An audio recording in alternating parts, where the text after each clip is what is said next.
शुकदेव जी की माता का नाम वीटिका है, वीटिका। और व्यासदेव और वीटिका दोनों बैठे हैं। 16 साल हो गया, वो तो बाहर आने को तैयार नहीं। तो व्यासदेव ध्यान लगा करके उनसे बात करते हैं और बोलते, बेटा तू बाहर क्यों नहीं आता है? तू समझता नहीं तुम्हारी माता को कितना पीड़ा है? बोलते मैं बाहर नहीं आ सकता। क्यों? बोलते माया मुझको ग्रास कर लेगी। तो व्यासदेव आशीर्वाद देते हुए कहते हैं अपने तपोबल से, क्योंकि माया से कोई बच नहीं सकता, लेकिन उसके ऊपर कुछ समय तक नियंत्रण जरूर कर सकते हैं अपने ताकत से। तो यहाँ पर व्यासदेव जी महाराज बोलते हैं, गाय के सींग के ऊपर सरसों का जो दाना जितने देर के लिए टिक सकता है, उतने समय तक माया तुम्हें स्पर्श नहीं करेगी, तुम आ जाओ। बोलते ठीक है। उसी टाइम उनका प्रसव होता है। उसके बाद वो अपने माता को देखते तक नहीं, वही नग्न अवस्था में भागने लगते। ऐसे निर्विकारी पुरुष आत्मज्ञानी शुकदेव जी महाराज भागने लगते हैं। तो पीछे पीछे हाँ पुत्र करके व्यासदेव भी भागते हैं और वो परेशान।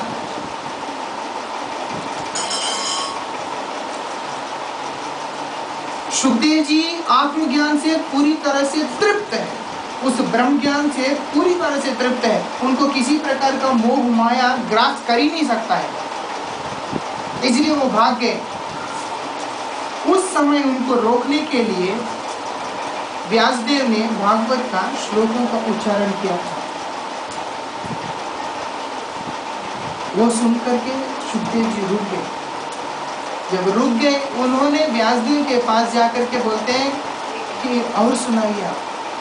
तब उन्होंने उनसे श्रीमद् भागवत श्रवण किया था व्यास से। व्यासदेव से श्रवण किया और उसके बाद उन्होंने परीक्षित को सुनाया, लेकिन श्रेष्ठ जो माना है वो शुकदेव जी के मुख से निकली हुई उसको माना है। स्वयं शंकर जी इस बात की उद्घोषणा करते हुए कहते हैं, अहम वेत्ति शुक वेत्ति व्यास वेत्ति न वेत्ति वा, कि हे देवी, इस भागवत ज्ञान को मैं जानता हूँ। शंकर जी बोल रहे हैं, मैं इसको जानता हूँ। और शुक वेत्ति, शुकदेव भी जानता है इस चीज को, क्योंकि सबसे पहले शुकदेव जी ने उनसे ही सुना था। और उसके बाद क्या कहते हैं, व्यास वेत्ति ना वेत्ति वा, लेकिन व्यास जानता है कि नहीं इसमें संशय है, शंका है। जान भी सकता है, नहीं भी सकता है।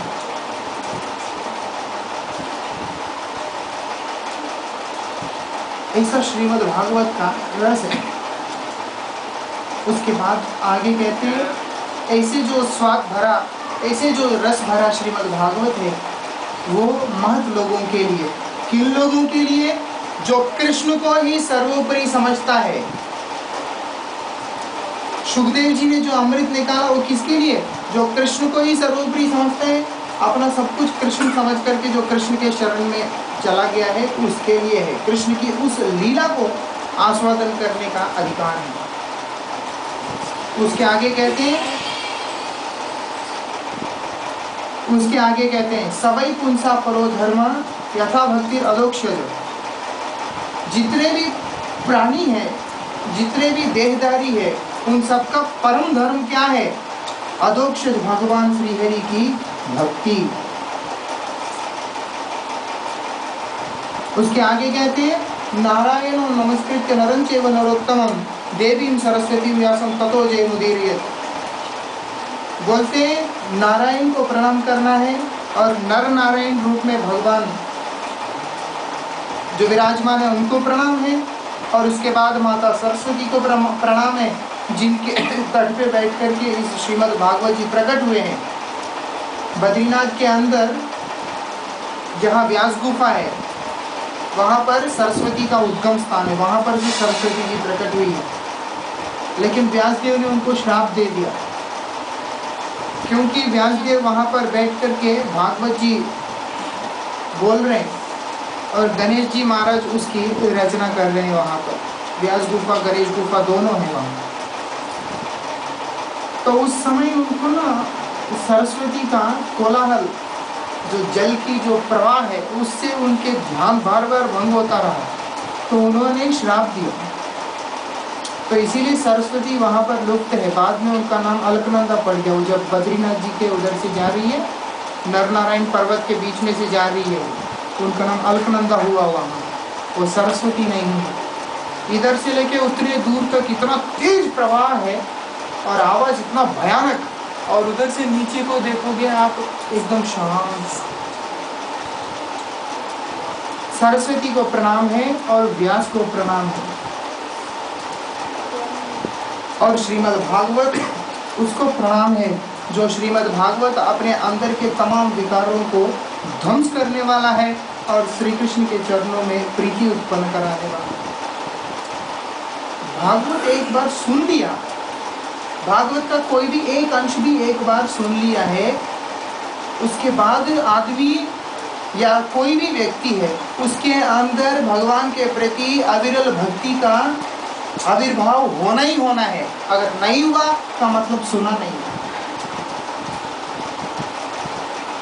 इस संसार का जो अभिमान है, देहाभिमान, जब तक नष्ट नहीं होता है तब तक यही समझना चाहिए कि हमारे अंदर भागवत का आगमन नहीं हुआ है। ये प्रसंग धुंधकारी की जो इतिहास है उसके अंदर स्पष्ट रूप से दिखाई देता है। कोई भी भागवत के अंदर प्रसंग ऐसा नहीं है जिसका कोई आधार नहीं है। शुरू से जो भी बताया गया है, उसके बाद धुंधकारी का प्रसंग है, फिर नारद जी का पूर्व चरित्र, फिर उसके बाद सृष्टि का क्रम, भगवान के अवतार, ये सारी चीजें हैं। लेकिन हम वो सब जाएंगे नहीं, हम सीधा कपिल जी के पास ही जाएंगे।